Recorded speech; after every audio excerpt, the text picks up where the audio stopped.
अपने आप से यह कल्पना करें कि यदि आप काम करना बंद कर रहे हैं, तो आप अपनी शेष बचत राशि पर कब तक जीवित रह सकते हैं? जो मैंने आपसे अभी पूछा था वो धन की परिभाषा थी। इस वीडियो में आप जानेंगे रिच डैड पुअर डैड की समरी हिंदी में। तो चलिए शुरू करते हैं समरी को।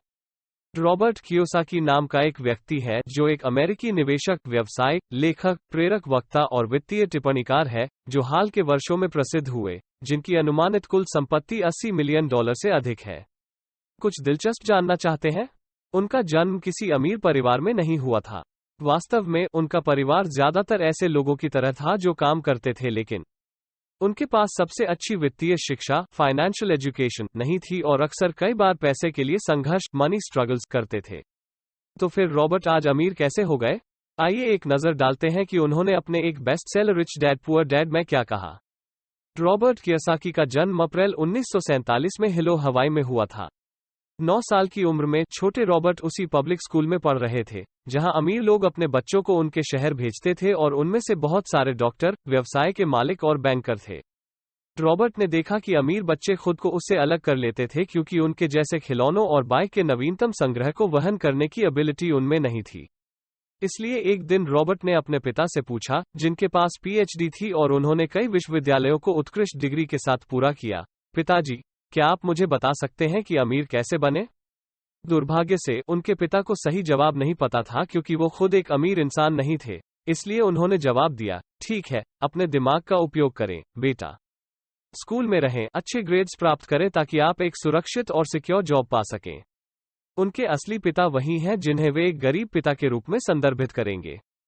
उनके रियल डैड एक समय में गरीब नहीं थे। वास्तव में वो बहुत पैसा कमा रहा था, लेकिन अंत में इस आदमी का वित्तीय जीवन बदतर के लिए मोड़ ले लेता है। अब छोटे रॉबर्ट का एक दोस्त है जिसका नाम माइक है और जिसे माइक के पिता या एक अमीर पिता, रिच डैड, के रूप में जाना जाता है, जिसने रॉबर्ट और उसके बेटे माइक का ये बताना शुरू कर दिया कि वास्तव में अमीर कैसे बने, हाउ टू बिकम रिच। इस समय अमीर पिताजी वास्तव में अभी तक अमीर नहीं थे, लेकिन जल्द ही हवाई के सबसे धनी व्यक्तियों में से एक बन गए। तो फिर अमीर पिताजी ने रॉबर्ट को क्या सिखाया? रिच डैड ने कई महत्वपूर्ण सिद्धांतों के इन बच्चों के दिमाग में एक मजबूत वित्तीय नींव डाली। शुरू करने के लिए आपको जो पहला सबक जानने की जरूरत है वो यह है कि आपको किसी परिसंपत्ति, एसेट्स और देयता, लायबिलिटीज के बीच का अंतर पता होना चाहिए और इसके लिए आपको परिसंपत्तियां खरीदने की जरूरत है। यदि आप अमीर बनना चाहते हैं तो आपको वास्तव में सबसे अधिक जानने और समझने की जरूरत है। आप देखते हैं, अमीर संपत्ति का अधिग्रहण करते हैं और गरीब और मध्यम वर्ग देनदारियों का अधिग्रहण करते हैं, लेकिन कभी कभी उन्हें लगता है कि वे संपत्ति हैं। वित्तीय संघर्ष का प्राथमिक कारण केवल एक परिसंपत्ति और देयता के बीच का अंतर नहीं जानना है। एक एसेट एक ऐसी चीज है जो मेरी जेब में पैसा डालती है। एक लायबिलिटी कुछ ऐसा है जो मेरी जेब से पैसा निकालता है। उदाहरण के लिए आइए एक सामान्य व्यक्ति, कॉमन मैन, के नकदी प्रवाह पैटर्न, कैश फ्लो पैटर्न को समझें। यह व्यक्ति नौकरी से अपनी आय अर्जित करता है और खर्च के रूप में भोजन, कपड़े, मनोरंजन और परिवहन जैसी चीजें हैं। दुर्भाग्य से उसके पास संपत्ति नहीं है, लेकिन निश्चित रूप से उसके पास देयताएं हैं जो लगातार उसकी जेब से पैसा निकालती हैं, जैसे कि बंधक, करों जैसी चीजें, क्रेडिट कार्ड, ऋण। अब आइए एक नजर डालते हैं कि कैश फ्लो पैटर्न वास्तव में अमीरों के लिए कैसे काम करता है। अपनी सामान्य नौकरी से आय के एकमात्र स्रोत के रूप के बजाय वो अधिक पैसा कमाने की तलाश में अपनी संपत्ति खरीदते हैं और निष्क्रिय आय के रूप में अपनी जेब में पैसा लाते हैं। निष्क्रिय आय एक ऐसी चीज है जो पैसा कमाती है जिसके लिए आपको अपना समय इसके लिए ट्रेड करने की आवश्यकता नहीं होती है। इसलिए दूसरे शब्दों में आप सोते हुए भी पैसा कमा रहे होंगे। परिसंपत्तियों के उदाहरण ऐसे व्यवसाय हैं जिन्हें आपकी उपस्थिति की आवश्यकता नहीं होती है, जैसे कि स्टॉक, बॉन्ड, म्यूचुअल फंड, आय पैदा करने वाली अचल संपत्ति, रॉयल्टी, नोट्स और कुछ और जिनके पास मूल्य है और जो आय पैदा करते हैं। जैसा कि पहले उल्लेख किया गया है, गरीब पिताजी अपनी नौकरी से काफी पैसा कमा रहे थे, लेकिन उनके खर्च हमेशा उनकी आय के साथ रहते थे, जो कभी भी उन्हें संपत्ति में निवेश करने की अनुमति नहीं देते थे। परिणामस्वरूप उनकी देनदारियां, जैसे कि उनके बंधक और क्रेडिट कार्ड ऋण, समय के साथ बड़े होते गए और आय के खर्च और संपत्ति के बराबर होने का दोष देनदारियों से कम है। और दुख की बात यह है कि गरीब पिता को कर्ज में डूबने के बाद उनका निधन हो गया। दूसरी ओर, अमीर पिता के व्यक्तिगत वित्तीय विवरण में निवेश और देनदारियों को कम करने के लिए समर्पित जीवन का परिणाम दिखाई देता है। इसलिए उनकी आय है जो कि व्यय से अधिक है, क्योंकि संपत्ति देनदारियों से अधिक है। यह व्यावहारिक रूप से क्यों अमीर अमीर हो रहे हैं?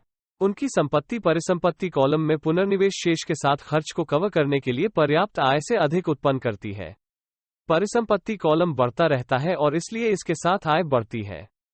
आप देखते हैं, दोनों डैड ने कड़ी मेहनत की है, लेकिन उनके पास दृष्टिकोण और विचारों का विरोध है। एक पिता ने कठिन अध्ययन करने की सिफारिश की ताकि आप काम करने के लिए एक अच्छी कंपनी पा सकें। अन्य अनुशंसित अध्ययन कठिन है ताकि आप खरीदने के लिए एक अच्छी कंपनी पा सकें। एक पिता ने कहा कि मैं अमीर नहीं हूं क्योंकि मेरे बच्चे हैं। दूसरे ने कहा कि मेरे अमीर होने का कारण यह है क्योंकि मेरे आप जैसे बच्चे हैं। एक ने कहा कि जब पैसा आता है तो इसे सुरक्षित तरीके से खेलते हैं और जोखिम नहीं उठाते। दूसरे ने कहा कि अपने जोखिम का प्रबंधन करना सीखो।